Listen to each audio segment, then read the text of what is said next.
Hey everyone, before we start today's episode, I wanted to quickly tell you about the membership drive that I am doing on patreon.com/FireTheseTimes to celebrate over 2 years of this podcast. If we hit the goal of 100 new supporters at $5 or more a month or 50 a year, I'll be able to hire a producer, which would give me more time to focus on the research and interviews and actually start releasing 2 episodes a week instead of 1. If you become a supporter, in addition to getting early access to all episodes, you will also have access to our monthly hangout, in which myself and everyone else who supports this project come together and chat about pretty much everything. It happens every month on a Saturday, and you have access to the link and everything related to that on Patreon. And lastly, if you cannot donate, you can still support by sharing this podcast with your friends and families and leaving a review on Apple Podcasts or wherever else you get your podcasts. This helps get more exposure to this podcast and introduce it to more folks. You can also follow this podcast and project on YouTube, Twitter, Instagram, LinkedIn, Substack, and of course the main website. So thanks again everyone, and I hope you enjoy this conversation.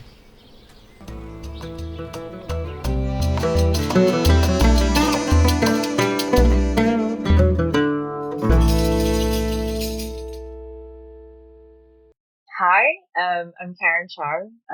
I am a writer and journalist from and currently in Hong Kong. I used to be a Heart News reporter, and over the past couple of years, I've really sort of transitioned a little away and doing a little bit more of essay type of writing and also art criticism and so on. And I as of this year, just published my first book. It's called The Impossible City, and it's sort of a hard book to categorize. I think it's very broadly nonfiction, and I kind of just say it's about a place, but it sort of blends these elements of very personal memoir writing with the sort of historical view and personal view of these big events that's happened in Hong Kong over the past 3 decades. And also with the recent social movements in Hong Kong and also social economic issues that might have come into play.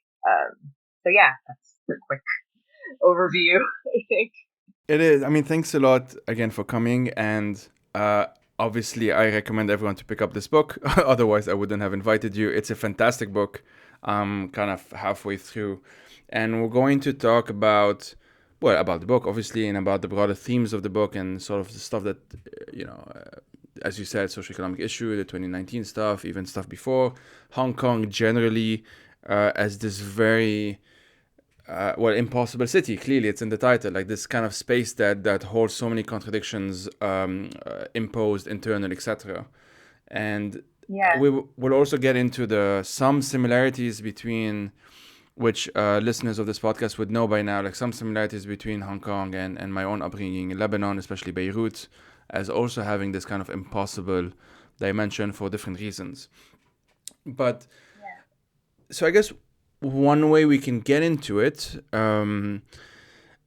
let's start this way. Hong Kong has this, for those who don't know, has this thing about the 50 years lease, or the 50 years. One person that I know called it an expiration date, a Hong Kong activist that I know called it that. What do you remember of and can you talk a bit, for those who don't know, about the handover in 97? How can you kind of describe its significance? Because I feel like it's a good way of starting this conversation as sort of like the backdrop to a lot of what we're talking about. Yeah. In 1997, I was a child. I was a 4-year-old child.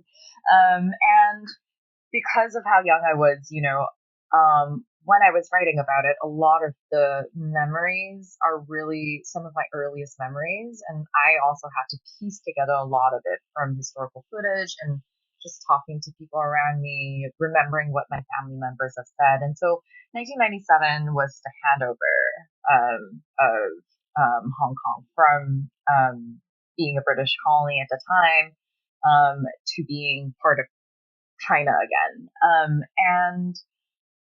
The thing that I was writing about is that there are a lot of these symbolic changes that took place in Hong Kong at the time but partly because I was too young. I wasn't a politically conscious 4-year-old. Um, I can only really see it through, the lens of my family and how people around me were reacting to it. And, with that, what that looked like was, watching the TV a lot. Um, there were a lot of these ceremonies, or these news reports about what to expect and so on. But then at the same time, the predominant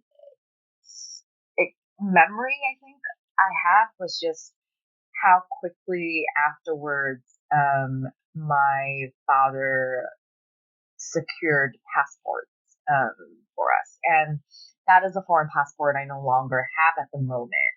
But it was this idea that, okay, as these middle class, um, upwardly mobile, more or less at the time, people, we should have a second option in case something happens. And it's interesting to think about. I think because, as you said, the so-called expiration date is meant to be 50 years. So it feels like it should take a lot longer for my family to start getting worried. At the time, my father was ready in his like 30s, 40s. Um, and, possibly by the time it was 50 years later, he would be a really old man. But that was something that I think even at the time he had the sense that possibly it wouldn't take 50 years for things to change. And so there was this trying to figure out what the backup option is. Yes. So, I mean, what you mentioned about your father is very familiar because in my case, I have the Argentinian citizenship, even though I've never been there. And the reason Yeah, I do is because there's also been this very long standing, in the case of the Lebanese experience or whatever, um, tendency to, if you have the opportunity, if you have the means, if you have some kind of way into that kind of world, to try and secure a second passport. And that was very much a just in case thing. Like I grew up being told every step of the way in school, at home. It's kind of something that's just kind of ingrained in you in the end. And I think I've internalized it since.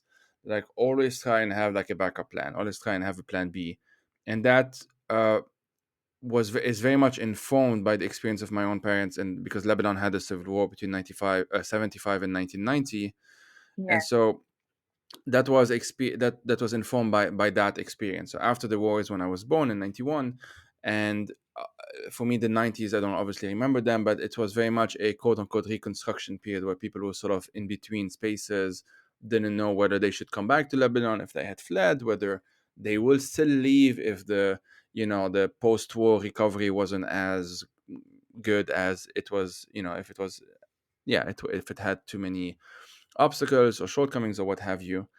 um, so something I'm kind of familiar, and I like you have this. I'm always very familiar with those um, what's the word I'm looking for? These transient spaces, these liminal spaces, because yeah, you talk about 97 when there was like a few moments. I don't know how long it was, but you say like we are on our own now, no longer controlled by our colonial masters and not yet subsumed by our post-colonial lords. End quote. yeah, So very much this in between space that essentially, like as far as you're concerned and as far as everyone's like in their living memory, recent memory is concerned, this was kind of the only moment where in theory Hong Kong was free, or like there was that idea that of, yeah, I guess I don't know what other words to use. yeah. um yeah.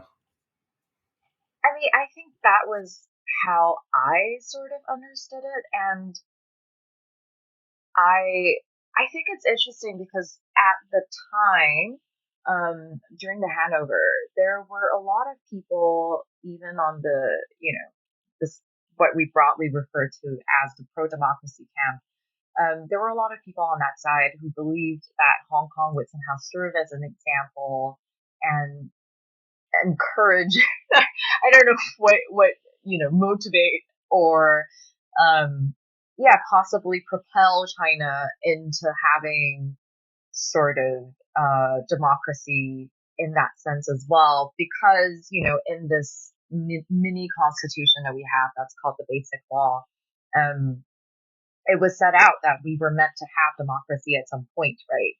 And so at the time, even though it was right after the 1989 Tiananmen movement in China, which actually prompted a lot of very intense emotions on the part of Hong Kongers, but also an immigration wave, because that was just, really less than a decade before the handover.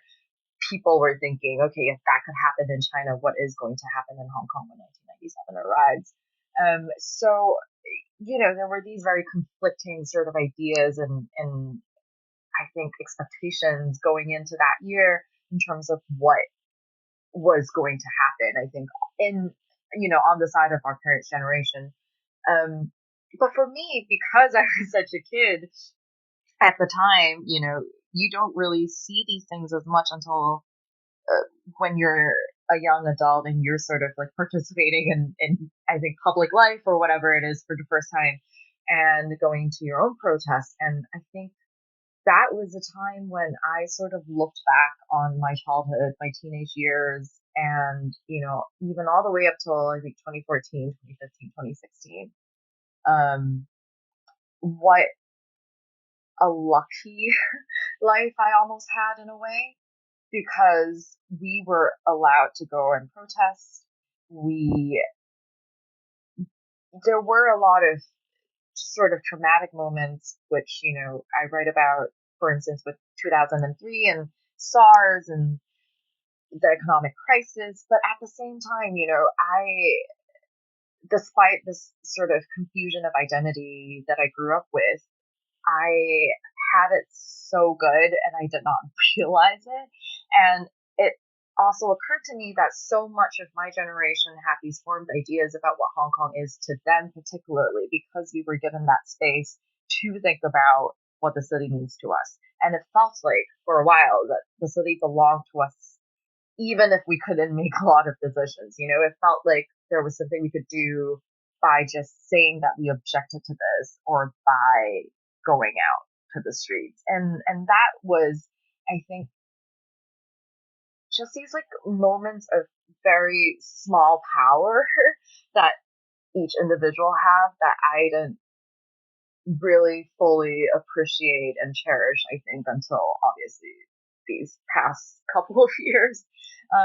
So yeah, it definitely had that sort of liminal feeling, as you said, and I think I had naively believed that it would last a little longer, at least because of that, 50-year thing. I was like, okay, maybe I'll be middle aged or maybe older by the time that I have to actually deal with this problem. And this, foreign passport may not even ever have to come into play and so on. But yeah, everything just happened very differently, I think. And I think I was very intrigued by you mentioning that there's also these like immigration waves that happen in Lebanon.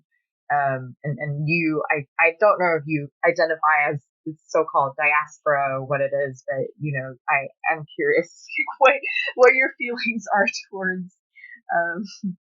Well, for a long time I didn't, and I don't know, maybe part of me was even resisting it. I didn't want to acknowledge that this is the new reality, because you have this idea, falsely, as I have learned myself, that it's like diaspora is a bit more organized. Like there is a conscious decision to, okay, I am going to leave my country now, and then I'm going to be in this new place, and I'm gonna try and like, I don't know, put some roots in this new place, establish Yeah, myself there, and then I will become a hyphenated identity, like Lebanese yeah, American yeah, or whatever.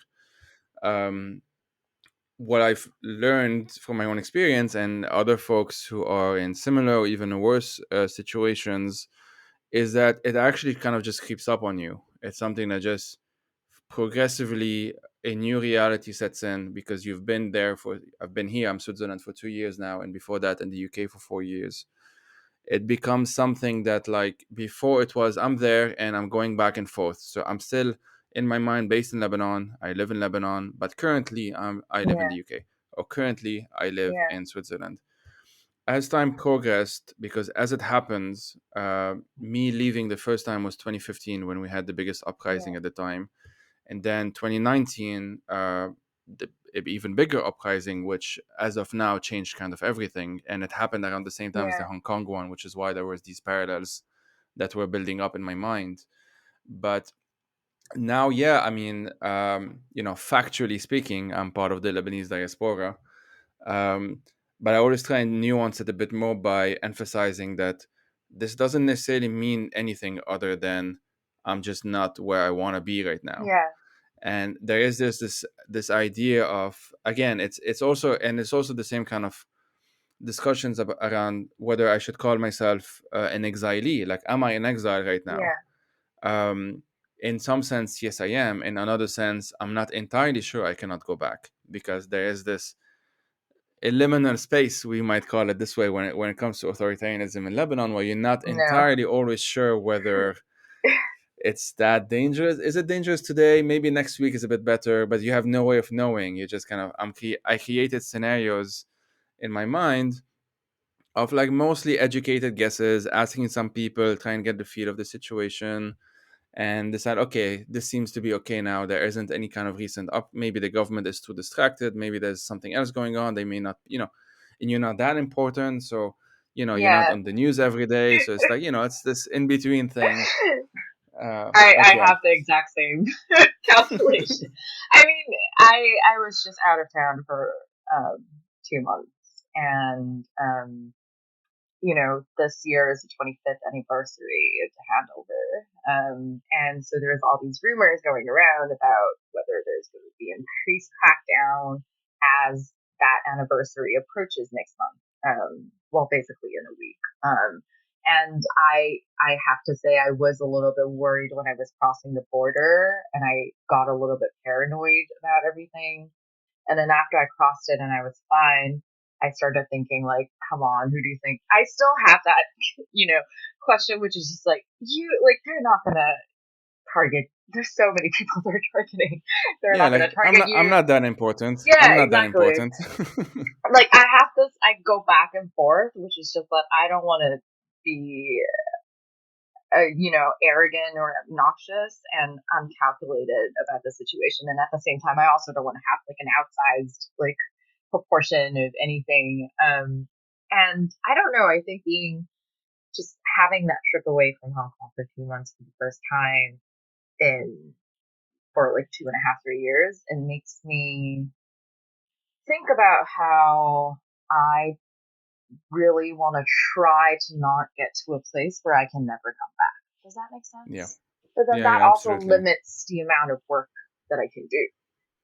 Yeah. And It's very much like, what is that balance that you can maintain, basically. yeah, and Yeah. I think when I was overseas, I was in London for about a month, and a lot of my friends have moved there, most of them recently. And I am still trying to figure out what types of communities exist there, what sort of new Hong Kong communities have sprung from that recent immigration wave, and trying to see if I can really find a place there for if that ever is something that I have to consider. And everything is a huge question for me at the moment. It's, yeah. And it's interesting because when I was reading up stuff, um, about Lebanon. One piece that I came across was also about Exodus, and it was also really about this guilt and responsibility and everything that I think are just emotions that are very universal in terms of cities and countries that are facing similar crackdowns or similar governance.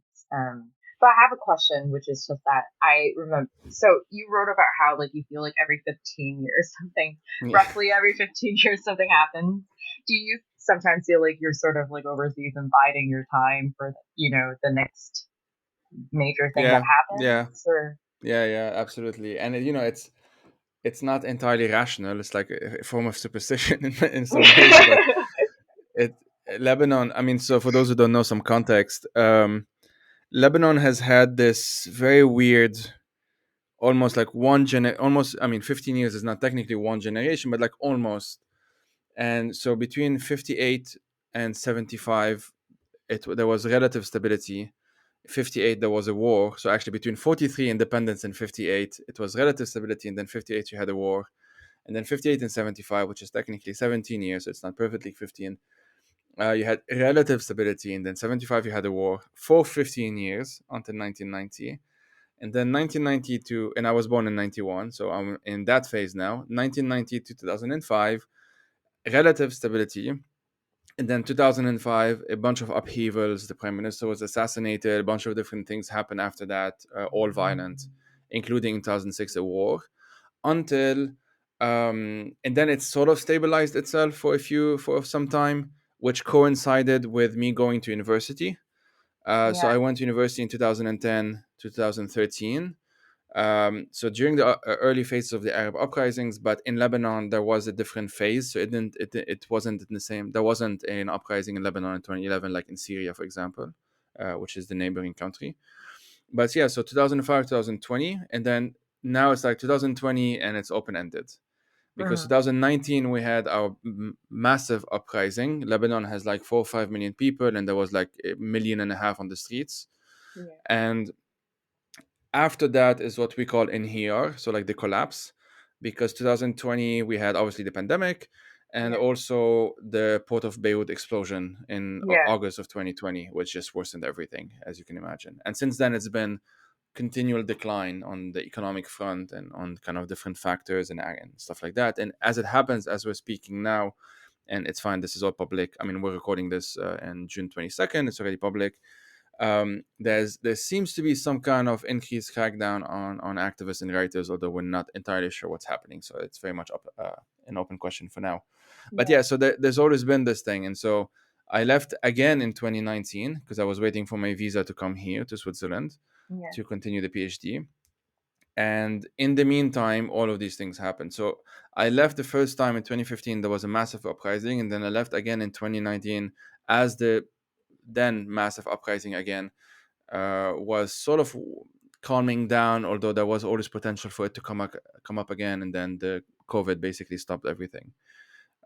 So yeah, it's just this thing. It happens, and it's perfectly symmetrical, almost. Like I'm 31, and it's like almost exactly half of my life was the first wave or phase yeah. or whatever, and then the second part of my life is the second phase, and now it feels like I'm in the third part of my life for whatever, you know.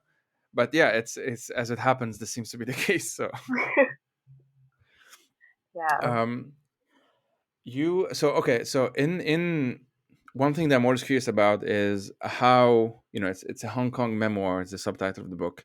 And you mentioned how, yeah, it's a memoir, but you have difficulties categorizing it, you don't know, and I appreciate that, because I actually think when people over categorize it cheapens things a bit. um the memories that you had of 97, you've mentioned them now, and then there's this other massive year, which as it happens was also massive in the Arab world, 2003. Yeah. um, what can you tell us about that, and how do you remember it especially? Yeah. So 2003 was when SARS hit Hong Kong. And SARS gets brought up in the past 2 years because of it sort of felt like a predecessor to the COVID pandemic. And at the time, I was in primary school. School was suspended for I think around. I felt like in my head it was half a year, but when I read up the dates, it couldn't have been more than like I think 3 months or something like that. And so every single day, I just remember people around me, we had a lot of these practices, these public health practices that would really come into play in 2020, which is that we already had all these hand sanitizers installed in a lot of places. Everyone was wearing a face mask at all times. And I just remember when you're a kid, like you really, I think children are really sensitive and you really pick up on the mood of like adults and everything. And I just remember my family members being pretty worried and afraid because SARS has a much higher mortality rate, even though it's not as easy to catch it. And because of that, I just remember that there was this fear going around with this virus. And at the same time, other really massive things were happening on both the political front and the pop culture front. So, in terms of pop culture, in 2003, we lost two really major Cantopop stars. One was Leslie Cheung and another was Anita Mui. And they actually performed together in a couple of times. And they were both these sort of androgynous, early. Leslie was queer, and there were these very early influences of, I think, like what was they had a fair amount of impact on the later movements, and also in terms of being a queer symbol and of or gender fluidity. And my father was obsessed in particular with Leslie, and he would play his records all night long and watch all his movies. And so when he killed, I'm trying to, what is the term I should use? When he jumped, it was something that felt like it put the entire city in collective mourning.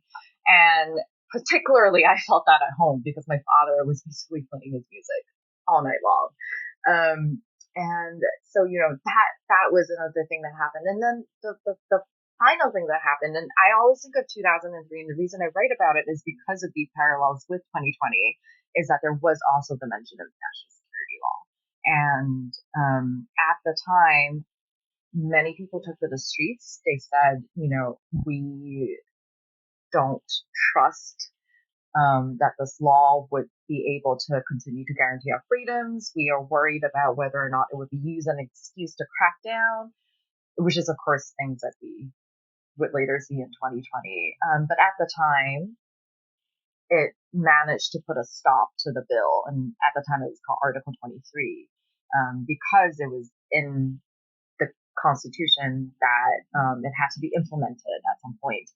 But at the time, we were able to stop it from being legislated. And, that is something that also has these very weird echoes with 2020 in my head. It's like, that was that period of time in my life when this major virus was, ravaging the city, and there was this very big political change. And then in 2020, those two things sort of came back together hand in hand. And so it was very bizarre for me to think about that year, and sort of what had happened then, what how the power balance has sort of shifted, in terms of like, the power that the people have against the authorities, and also whether history was repeating itself in some ways, in terms of whether or not, for instance, the World Health Organization was, alerted in time. These are all things that I was thinking about when I was writing. So, and when I wrote that 2003 chapter, it was very focused on 2003, but it was really meant to be, the reason why I'm writing about it now in this historical moment is because of the parallels that I could draw between the 2 years. And again, I was also a child, so I had to rely on a lot of external research, and just like trying to remember what was happening at the time. No, I mean, everything you're saying, it's not so the details aren't the same. Obviously, the Lebanon's a very different place. It's there is no bigger neighbor in that sense. Although a small parallel would be that Lebanon was at some point occupied by Syria, and by Israel at the same time. So like the only two neighbors Lebanon has had were military occupied at some point. Lebanon has always been kind of the weaker kid on the block, so to speak. Um, so there's a bit of that, although it's not the same. And when Syria was occupying, there didn't really seem to be a very calculated long-term plan of integrating Lebanon to Syria, because historically they were the same territory. So you would think maybe there might be that kind of impulse, but it was, yeah, just it didn't happen. In 2005, we had what's called the Cedar Revolution, which forced this after the assassination of the prime minister I mentioned. there was that huge uprising, which forced the Syrian regime and its army out of Lebanon. And I was there. I was at that protest. I was 14 at the time. I don't remember much other than I hate crowds, and so this was very bad for me. So that was It all does I get remember, and claustrophobic after a while. it does. And so most of the memory of that time, the date, the March 14, 2005, whatever, all of this is largely parsed by films, footage, speeches, stuff that I've seen later on. And as it happens, my PhD is on Lebanese cinema, so a lot of it is like documentary, non-fiction, more than fiction. Yeah, So a lot of my memories are actually not my own, if you want to put yeah, it that way. yeah, Stuff that I just watched, and I know I was there because I can put one and one together. But it's this thing, and that's why I've been using this term of like the mnemonic imagination, as it's called. It's a book by that name, by that title. It's a very academic book, but it's very useful. And essentially what it means is that, like, and I've mentioned this a number of times, is like your memory aren't neutral, like they're acted upon yeah, imaginatively or creatively or whatever.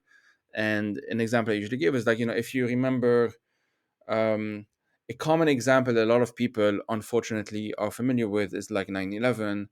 And many people, and it's been very well studied, that many people who say they remember certain details actually get those details wrong. yeah, And when they remember like 5 years after, it's not the same as 10 years after, let's say, or whatever. Like, it actually shifts. yeah, But those parallels, one thing that I found fascinating, sort of the thing that kind of kickstarted my entire, I don't know if affinity, I'm not sure, but like a sort of familiarity with Hong Kong, is during the uprising, other than they were happening at the same time as with Chile, as with Iraq as well, they were happening around the same time. yeah, But in Beirut, there was a bunch of graffiti, which I posted on that Lausanne article, which I'll include in the description. And so I forgot the specifics of the graffiti, but it was like Lebanon Yantafid, which is the Arabic for Lebanon rises up. yeah, And then I think the Iraq was the same. yeah, And then the Hong Kong one was essentially the whole five demands, not one less, or something like that. yeah, And it was next to one another, and they wrote it in Chinese characters as well, so someone bothered to look how to actually spell it and actually printed out something and then spray painted it and whatever. yeah, And it just marked me because it felt, if you're not so minded, if you're not looking for links between different countries, it can look like, well, this is random, this is out of context. yeah, There's no Hong Kongers in Lebanon as far as we can tell. I mean, probably a few, but not significant. um, but someone made that link, and then after that, not that long after, there was a video that was posted online of this whole revolution everywhere, in yeah, English, ثورة بكل البلدان in Lebanese Arabic. And it just literally means revolution in every country, essentially. yeah, And one of the countries or spaces, whatever, mentioned is Hong Kong. And I remember this very well because they actually made a joke of rhyming it with song in English, even though they were singing in Arabic. mm. So it was, yeah, Hong Kong, I don't remember what, Natike had this song, we give you this song, something like that, yeah, something along those lines. So it was just, and this is the first time that I know of, at least like for our generation, where someone, or a lot of people, it wasn't just a few people, this was like a feminist movement, a feminist group that did that, tried to make links with different places that were either seeing an uprising or that in the chant should have an uprising. So they even mentioned Saudi Arabia, which doesn't have an uprising, hasn't yeah, had one. You know, they tried to kind of even create a different imaginary, if you want, just in that song, and I just found that very, very moving. yeah. Um, I On my recent trip, um, I managed to meet activists who are from Myanmar. And, at the time, even with Hong Kong and everything that was happening, there was this like Milk Tea Alliance and all of these really transnational links that people were trying to build. And I think it was just funny when I was talking to them because I just realized, it's not only, you mentioned some parts about how some protest strategies or, ways of like neutralizing tear gas and so on were sort of exported and in different uprisings. But the thing that struck me when I was having this conversation with, these activists was that we are also petty about the same things. And, what I mean by that is, they would be saying like, oh, like for instance, like I did this interview with this like publication, but I just felt like it was completely useless. Like what is the point of like, I'm just like repeating the same points over and over, and this like quote unquote exposure is not actually like doing any on the ground work. Like, should I continue to do any of it? And I just find it kind of funny because, like situations are obviously very different across the world. You know, something that a lot of people in Hong Kong and when I was overseas and in the UK, what we were talking about is Hong Kong people really have, I don't want to say we have it like fortunate, but in a way, when you're in London and you know that there is a residency scheme that is helping a lot of people be able to move there, and you see in other places there are uprisings that aren't even being acknowledged, or there is a war, then I think I had a much better perspective with a bit of distance, in terms of, how I could place myself and us in terms of this global conversation. But at the same time, whenever I'm back or when I'm here, just even writing this book, right? Even writing this quote unquote memoir, I do feel like it's very sort of hyper focused on Hong Kong. Like it doesn't really talk about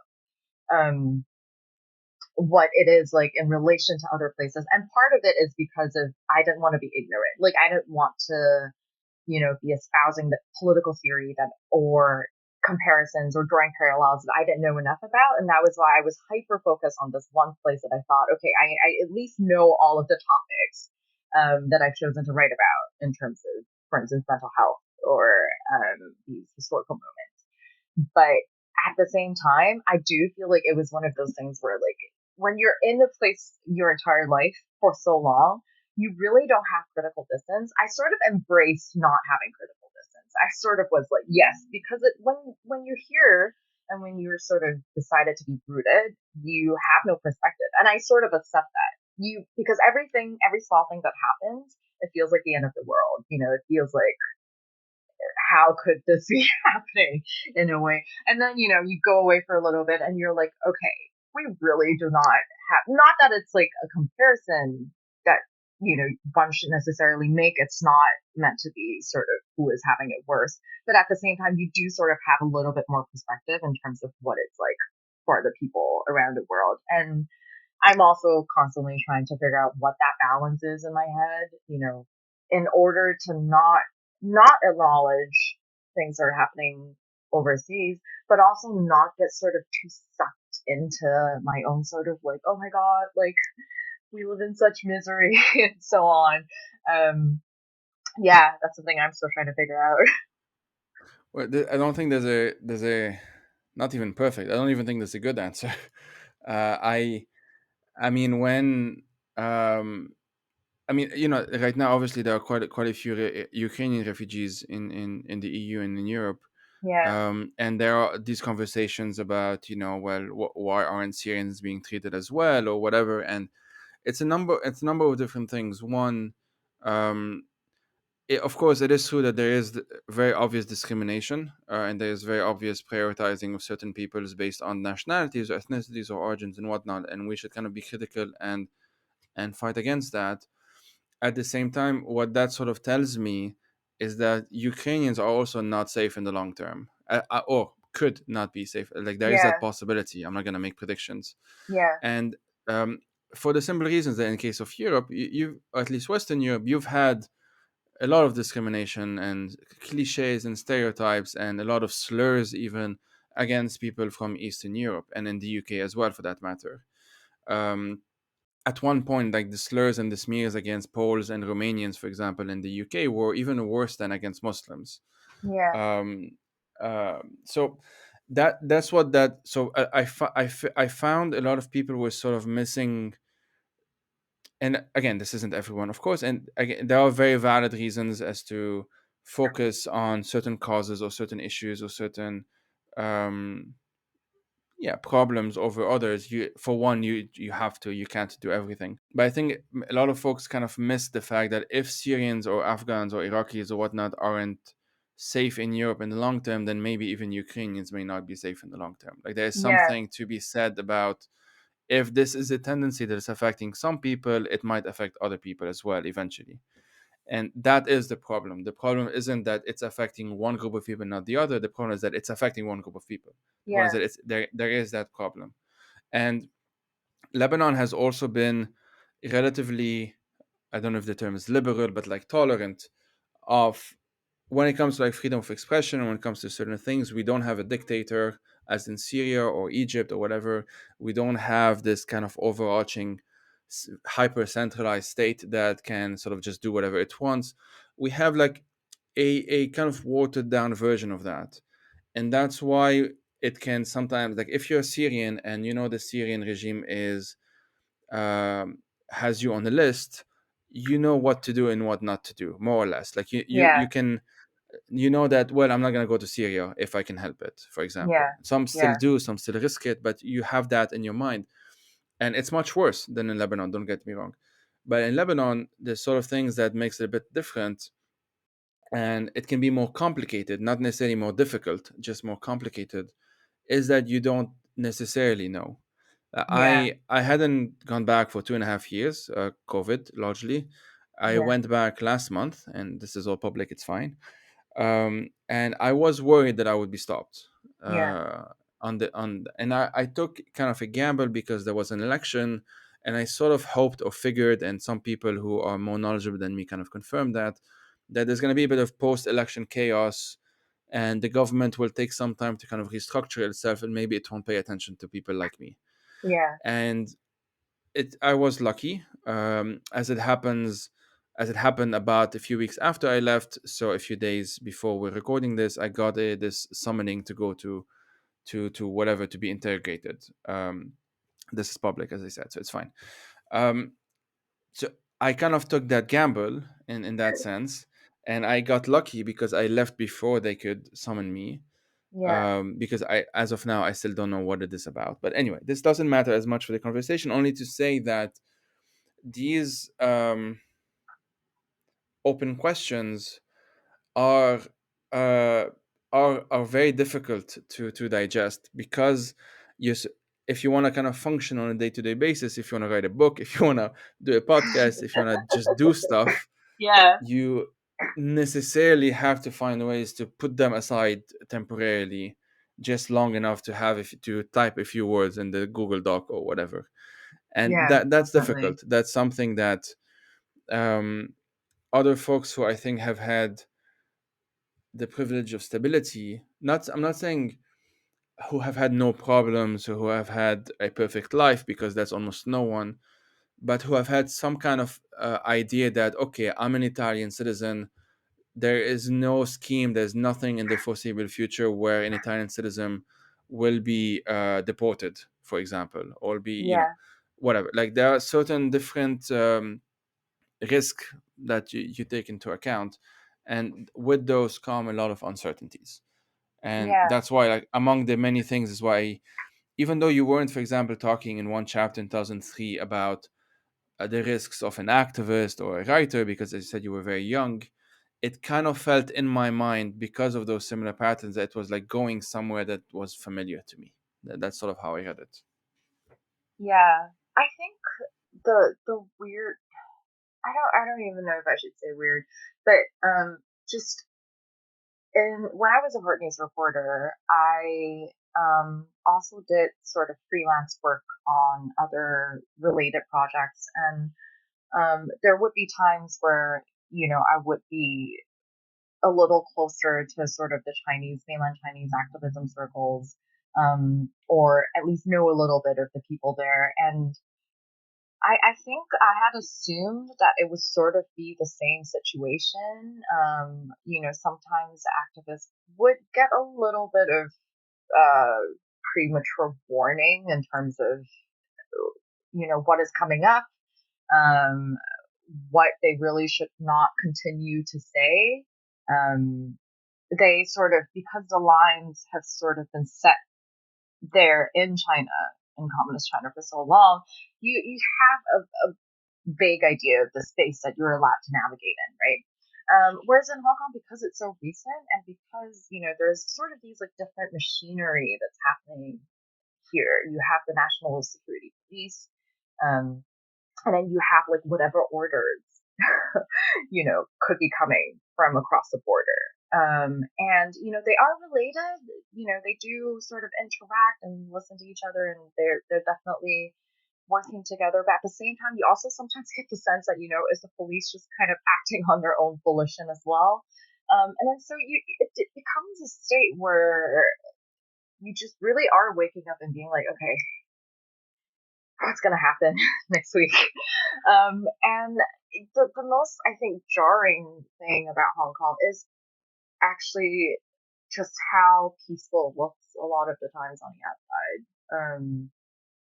And that's something that's both plays into what I say about, us being quote unquote more fortunate. We are a pretty, in general, wealthy city with, very huge class disparity, but at the same time, if we are a generally wealthy city. And because of that, it is very easy for people to just be like, hey, everything is functioning as usual. What do you mean this place is not as great as it was 2 years ago? It becomes much easier to, I think, deny a lot of the things that were happening because just because of the way that sort of this capitalism coupled with the new and more serious crackdowns have sort of interacted with each other. It becomes this sort of weird colliding space where a lot of the times I just go out in the street and I'm like, oh, it looks exactly like the place that I've grown up, barring the fact that, shops disappear all the time because they can't afford the rent, or, these new buildings come up that nobody has asked for, but, they're building it so that they can continue to sustain a real estate market or whatever. But at the same time, it more or less looks like the place I grew up in, right? And there's this like huge, I think, um, yeah, just like this orientation in my mind and trying to figure out what is happening. And I I increasingly am very confused about living here. So the thing that's familiar with that, I'll start with the thing that's not that has changed. The thing that has changed is the explosion, the Port of Beirut explosion. Yeah, So the the like just on the visual front, there are things that just do not look the same anymore because well they've been destroyed. On That's not everywhere in Beirut though, and this is kind of this other oddity, which can make it very confusing as well. Is that the explosion, just because of happenstance, just because of luck, affected one area of the city much more than the other. yeah, And that was because of the grain silos that were there and that literally diverted. And people can, there's a good New York Times, I think, visual thing that they did where you can kind of see how because it's a port, so it's on the Mediterranean Sea. So part of it was absorbed by the sea, yeah, um, and people like as far away as Cyprus heard it, and part of it was absorbed or stopped or whatever, rediverted, I guess, by the grain silos, and then the part of what used to be called during the war East Beirut was most affected because that's quite literally you would go to a bar, for example, that I used to frequent a lot, and overseeing the bar is just one road and you see the port, so like it yeah, was on the port essentially. So all of those places were heavily destroyed. Some were rebuilt with foreign donations, as in like diaspora donations for the most part. um, Others not as much.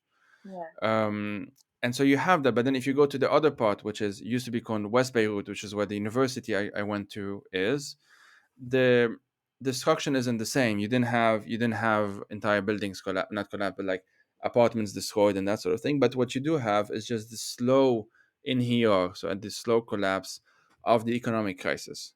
So Yeah. that's more like people stores shutting down, people leaving the streets just feeling more empty. Me not having as much traffic when I was there was weird, because that was the main thing I would always be complaining about, because we don't have Yeah. a train system, metro, that sort of thing. Everything is just traffic, traffic. Yeah. And last time I went, there was like just less of it, and that was because of the fuel crisis and people not being able to afford being in a car. Yeah. Um, so that's kind of the thing that has shifted. This thing that has not shifted is that, for example, where I live, which isn't in Beirut, things are more or less the same. Mm. The currency is kind of screwed, but my family is among the luckier ones that have like foreign earnings in dollars, and Yeah. so they're able to, with some difficulty. It's not like all. Well, it's not everything is going well. Like there's still electricity cuts even where we live, and there's still like lots of issues. But enough, like you have enough capital, let's put it that way, to soften the blow. Mm. How long that lasts, I don't know. There's always this question of like how long can this last? And now it's again a transition phase where virtually everyone I know that I became friends with at university has since left Lebanon, myself Yeah. included, obviously. And the people who are left feel like left behind sometimes. Yeah. Like, not some of them have chosen to stay, Yeah. others are stuck because of visas and whatever. And that makes things very difficult. It affects your friendships, it affects your Yeah. how you communicate, obviously. It's just Yeah. I'm it's feeling that. yeah. um yeah. I Yeah, sorry. no, go on. I remember what I want to Yeah, say. okay, I mean, it's linked to this anyway, but like the whole having to mourn a place that's still physically there is something Yeah. that I still have lots of difficulties explaining to myself and to others. So Yeah. it's large long rants on podcasts basically. But Beirut that I know, the city that I know, for all intents and purposes, is gone and also not gone at the same time. Yeah. And what's sort of very odd or unsettling, let's put it that way, is that I as I said, I study Lebanese cinema, and the thing that I focus is the quote unquote post-war era. So basically, our generation's lives, Mm. the '90s onwards, and that era. For a lot of people, they saw the things that they were familiar with being destroyed, because the reconstruction, quote unquote, involved destroying a lot of places because they wanted to again maintain the real estate boom and blah blah blah. Yeah. And so famous cafes and opera houses and whatnot that were known in the 60s and early 70s before the war, some of which were continuing to operate on and off during the war as well, Yeah. those were kind of destroyed in the 90s. Yeah. Which is why there's this line that I've used a number of times of like the destruction of the war was continued in the post-war, or like was Yeah. finalized in the post-war. Yeah. And so what's weird is that the way I talk now about that area of Beirut where I went to university is as like the things that I'm familiar with, like the cafe I used to go to that's now closed because of the economic crisis. Yeah. That's the exact same line almost that someone of the previous generation or like a couple of generations before were talking about, that exact same space. Because the Yeah. cafe I went to, or the cafes I would be familiar with, some of those were built over the cafes that were destroyed. And Yeah. those cafes that were destroyed became the memories, etc., Uh, etc. I know. So no, I mean, in the Impossible City, one of the chapters is really about mourning of this like physical space, and it's I think it's what you say really resonates a lot because one of the cafes and bars that I go to the most is this sort of like hangout of these artist types and these like new culture I don't want to say stars or whatever, but they're like a huge part of like a certain subculture or like the underground culture and so on. And at the same time, it is really not that far away from a place that's very rapidly gentrifying.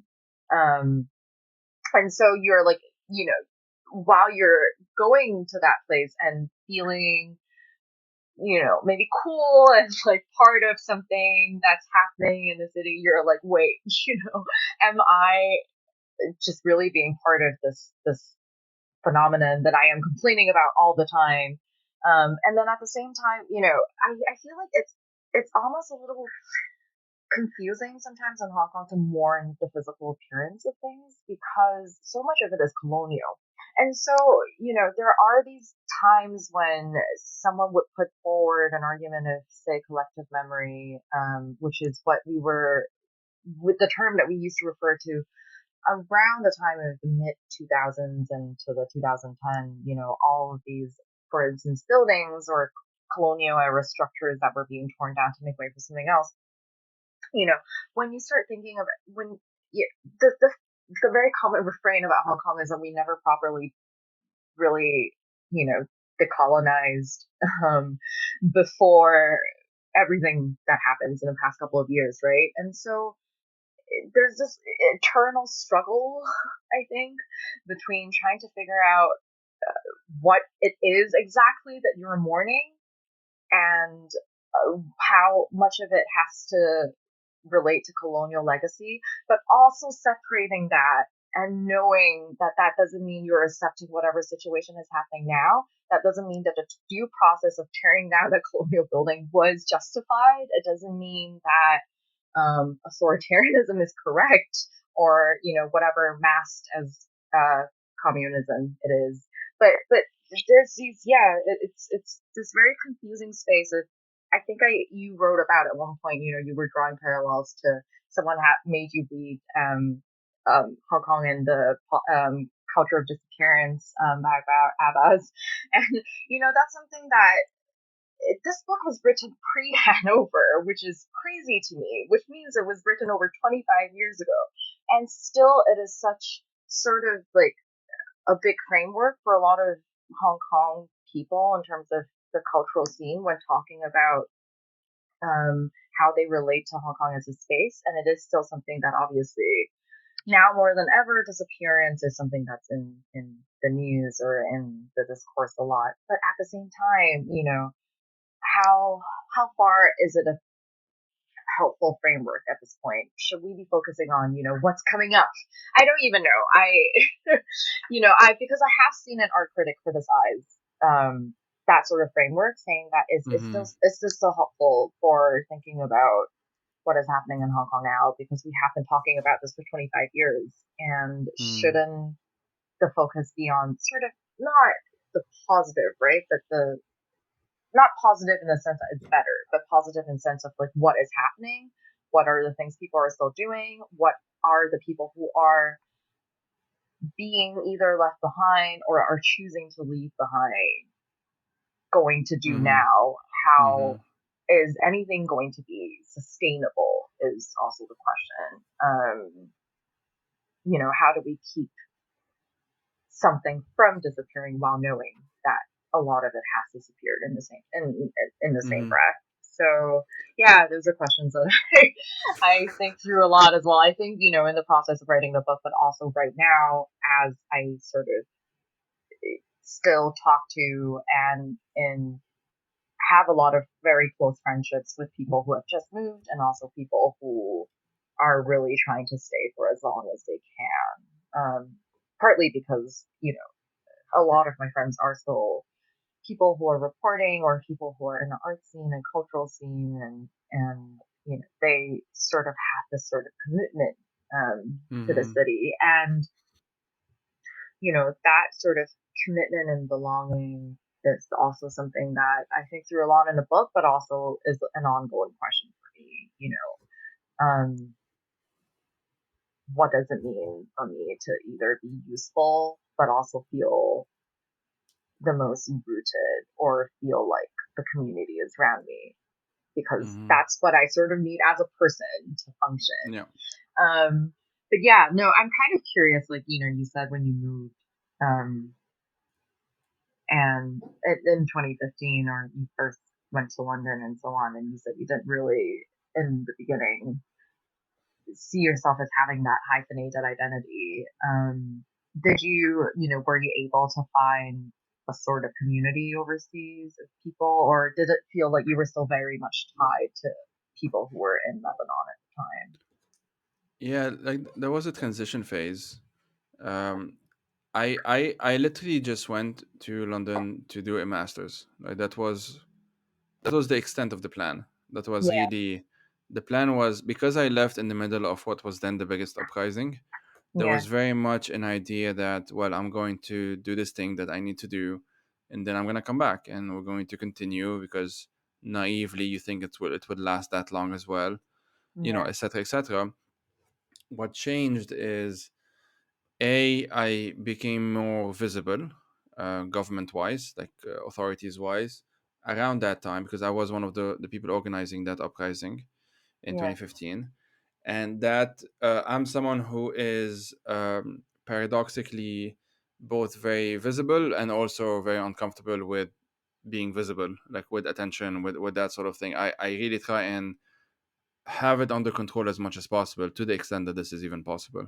yeah, And so London for me gave me a break, even though I moved like the year before Brexit.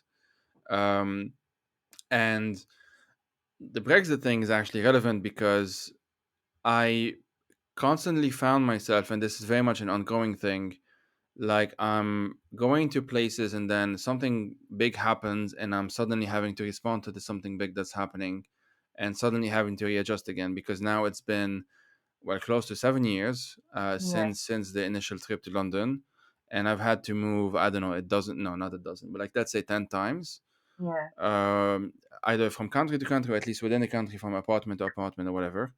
yeah, And that alone kind of reinforced this idea that I needed to create some kind of space, some kind of bubble, some kind of whatever that at least I can take with me. But that's why I yeah, work online. That's why there's all of that stuff.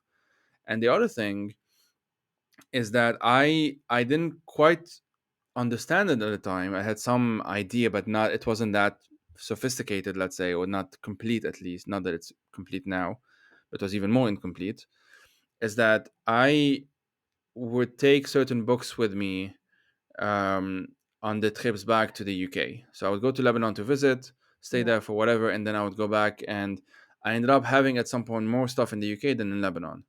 yeah, And I progressively ended up having almost this calculation of like, okay, I have all of it because I like my books. So I have all of these books back in Lebanon. Uh, what am I gonna do with them? I don't want them to just gather dust. So I've donated so many of them to like yeah, centers and cultural centers or whatever, and NGOs. And to the point where the last time, which is significant, like literally like a month ago, I, for the first time, brought back photos, like childhood photos, that sort of thing, which I had kept in the yeah, room then. yeah, And I think it was my way of accepting, and we have the confirmation now a few days ago, that maybe I was kind of already kind of pushing my luck by going back this one time, and that yeah, I may not have that luck again. yeah, And it's that stubborn understanding, I think, because so let me explain what I mean. Because I'm a very stubborn person, and sometimes it's a good thing. A lot of the time, it's very not good, and I need to work on it. But sometimes it's a good thing, yeah, in that I knew in 2015, like deep down, in one way or another. Not I didn't know it rationally necessarily, like the word there I wasn't targeted directly, whatever. But I knew that on the path that I was going, if I chose to stay on that path, that certain obstacles would present themselves that weren't there, let's say in 2015. yeah, And my friends or folks around me and whatnot didn't know the same kind of risk or the same kind of thing. And I'm bad at explaining myself. So it yeah, sometimes comes across as I'm just being paranoid. It yeah, comes across as, yes, there are some problems, but it's not as bad. Like you can still do whatever, you can still come back, you can still more or less speak your mind. And I knew that, yes, I can right now. But what you need to understand is that even as I am freely speaking my mind now, I don't know whether the thing that I'm currently saying in a few years will kind of bite me in the ass, so to speak. oh yeah, And that's what it was. Like I knew that I could write this thing now. I knew yeah, that I can criticize the regime now. I can do this now. But I know Yeah. that if one day they decide that they want to quote unquote pay attention to me, They have an they will have, entire yeah, file of evidence. they'll have all of these things that are just easily Yeah, Googleable, I and so know. I that's the mean, main difference. that's the situation that I'm sort of in. I Yeah. mean, nothing. The thing that I'm a little just sort of unsure about is whenever someone says like, "Oh, are you sure you want to do this? Is it safe or unsafe or whatever?" And the thing that I'm thinking is, if they had won it, I already have so much that like they have applied, the national security law to they have used retroactive evidence in order to say, these are evidence of you continually having posed like a threat to national security or whatever, right? And so it's so easy for anyone to just dig out like any of the NGO work that I did in the past and say that's like, colluding with foreign forces or whatever it is, right? But so it becomes a thing of nobody really knows like when that point is, that you're supposed to stop, and that becomes quote unquote, oh, you're still under the radar. But then it also creates a situation where, and I've been feeling that I think for the past year, which is that every time I visit a new neighborhood in Hong Kong, or every time I go to a place, and I sort of talk a little bit about that towards the end of the book, but even before I left for that 2 month long trip recently, I just had this feeling where I was like, okay, can my eyes just sort of like catalog as much of my surroundings, and I would sometimes record like sounds and videos of like people around me just in case. It's helpful for writing in general, as a writing exercise. Like sometimes you just don't necessarily remember all the sensory elements, and it really helps to have that in your phone or whatever, just to have that scene and you can write it afterwards. But then like I started doing it for my own purposes as well. Like I would just go to a place and then I would just take like very random photos, of like a street corner or whatever, because I would just think to myself like, what if, unbeknownst to me, that time that I left is the last time I would ever see. And so it becomes just like tinged with so much mourning every single time I go to a place, even though it's not going anywhere. Theoretically speaking, I can still wake up tomorrow and take a tram to that place if I want it. But yeah, I but it's as you say as well. When you think about these questions like way too much, and you sort of let it occupy your brain space, you just become paralyzed. Like it is something that you can think about every now and then when you're feeling wistful or whatever. But if you sort of let it get to you too much, then you just can't do anything. It just becomes a lot. Um. It's So very, yeah, I've sort of described it as an out of body experience yeah, because I'm in Switzerland. I'm I'm in a place that doesn't see much, I don't know how to call them, events. Let's put it that way. yeah, Like things happen, but nothing that sort of alters, let's say, the how would I say this? Like alters the nature of Switzerland for Swiss people. Like there isn't that necessarily that idea that oh, this thing that's happening now is going to change our entire life, and not just that, but like our past, our memories, the things that we hold dear, our networks. There is a certain stability. I think that's the only word for it. I'm not sure. Or certainty, maybe. Whether it's an accurate certainty or whether it's valid, doesn't really matter as much. What yeah, matters is that it is widely held. And so I find myself in a situation where I could be, well, with the PhD, which is why it's been so difficult to actually do it. I could be watching a film on, I don't know, the topic of trauma or people who were forcibly disappeared or whatever, yeah, and I'm doing so on my laptop with earphones on in a cafe with people who are just running around, laughing, playing, talking about some weird gossip thing which I never understand, yeah, or I don't know, the concert they went to yesterday. And I'm not saying it's wrong for them to do so. Don't get me wrong. I'm not saying Yeah. there's it's just there is this notion, or this, if I don't stop myself, I might feel insane. Like I might feel like, I just know. this is like, why am I watching this film right now? Why am I I know. even doing this? I can do something else now. Yeah. Um, Um, that's the, why, like, mm, yeah. Um, I just in relation to that, I think like just I've been joking that like because this year I'm 29, I've like hit my Saturn returns at some point, and like my sad girl era is over. I'm like not going to be that person because like I feel like I for the past like 2 or 3 years like I there I felt like there were a lot of people who were writing about what was happening politically in Hong Kong very well. I felt like there were people with, the necessary background in either political theory or social science or policies or etc. And that wasn't, I've accepted that that wasn't my role. And then for a while, when I was younger, I was a reporter and I was just really fact checking and, talking about like, hey, what happened today and reporting it.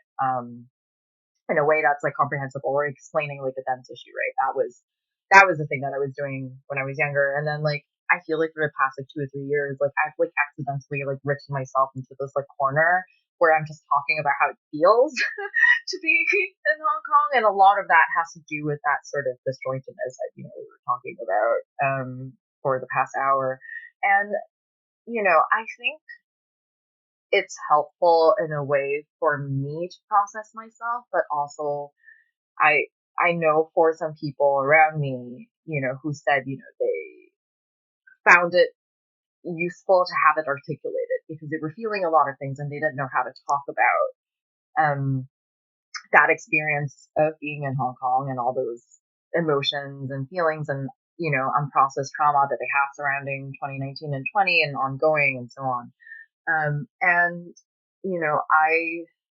I feel like both very humbled that it was able to do like a very small thing in helping people, for instance, feel better. But also like I think for me now, maybe because like that book writing process is over and it's like I'm just thinking what's next. It's not just like what's next for me in terms of like what project I'm going to do, but it's also sort of like after we feel those feelings and after we've articulated them and after we acknowledge that, okay, there is this huge, like imbalance with everyone internally, what is the thing to do next? Like, I don't know what that is. And yeah, I think like a lot of it has to just also, pulling myself back from feeling a little too crazy sometimes. But yeah.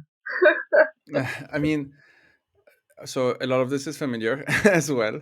And one other thing I wanted to mention it because I didn't before, is that there's also something odd. I mean, I don't know if that's the correct word, but just something that's happening um, with, let's say, people, friends of mine, who we became friends in the same context. So we became friends as university students in Beirut between 2010 roughly and 2013 roughly, some, plus or minus a few years.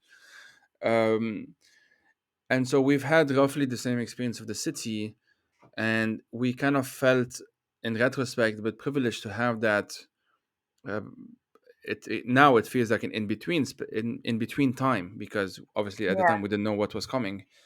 Um, and but because we have this thing in common, what gets kind of complicated is that now, last time I went back, I'm with these friends, some of whom went back for the same reason, because there was a wedding that we went to, others because they live there already. And so you had people who came back from the diaspora and others who are still in Lebanon. And we Yeah. were talking about this thing that we have in common, and memories and whatnot.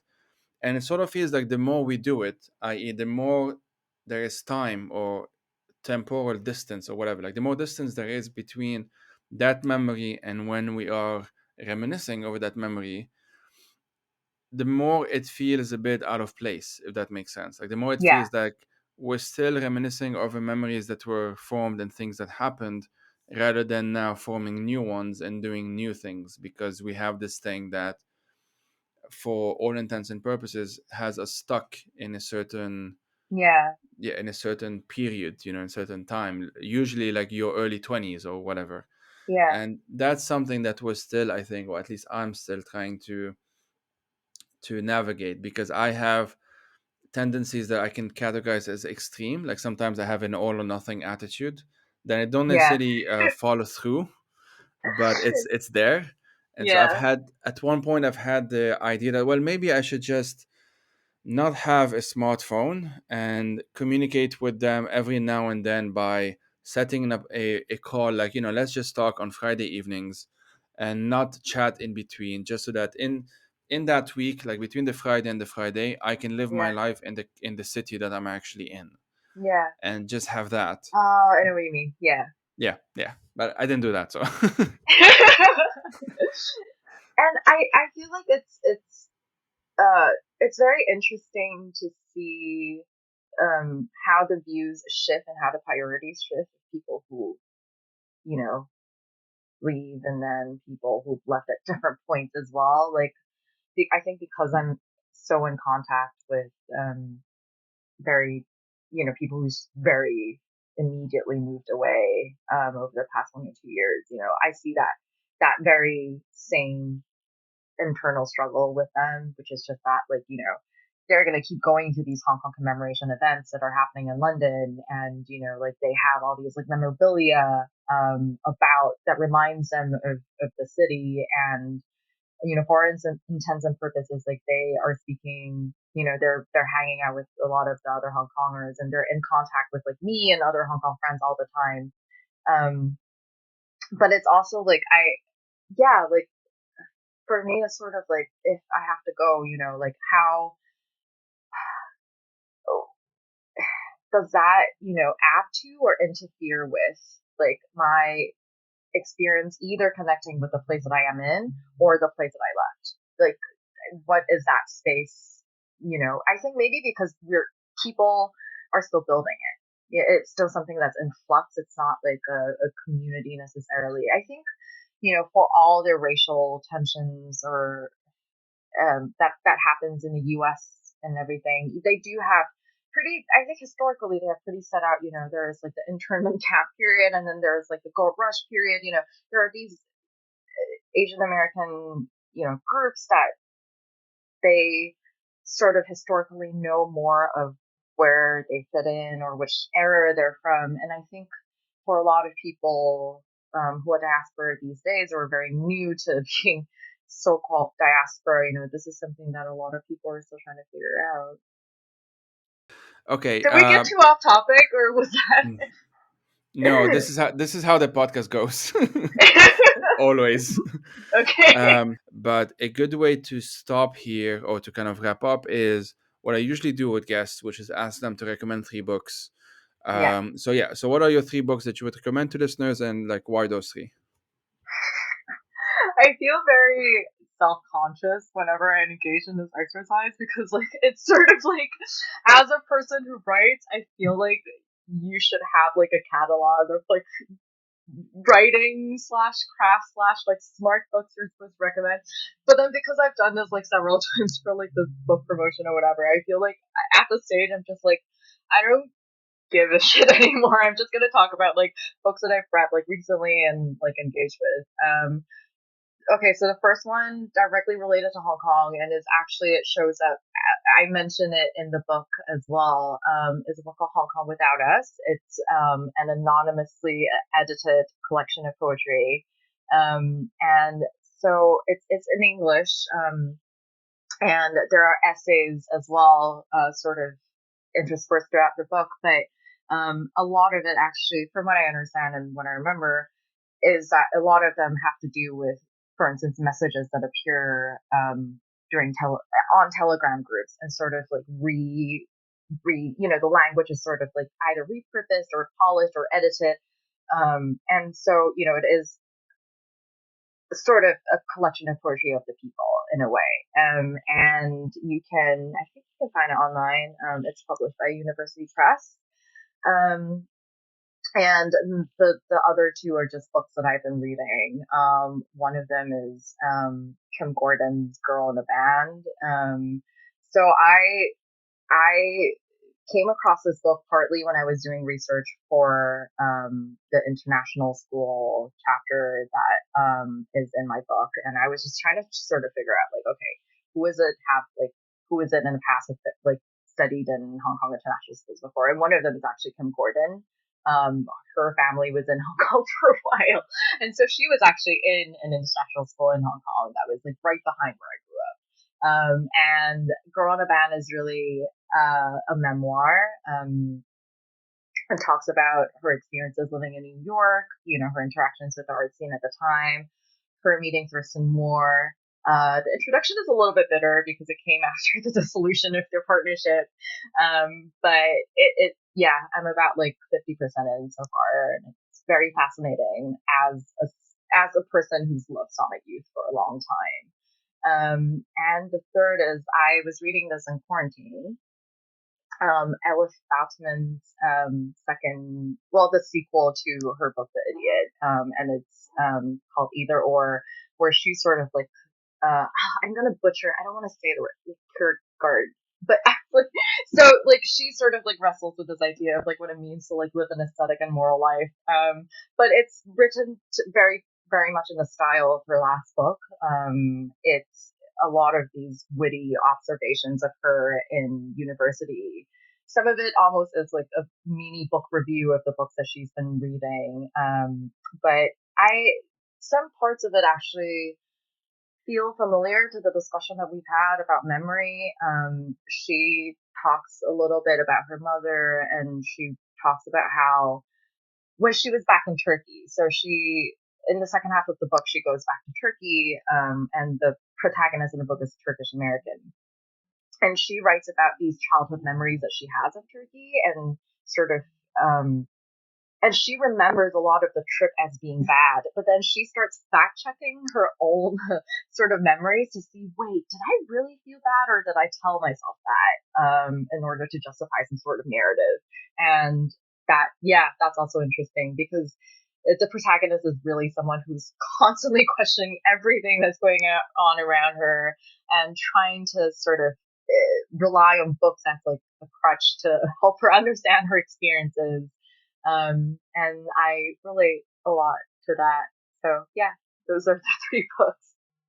Well, thanks for the recommendation. That was a really, really fascinating, amazing conversation, Karen. I can only finish by thanking you for coming on. And No, this was really good luck fun. on. I mean, yeah. Heavy, but as with this podcast often. All right. Well, take care. Yeah, you too.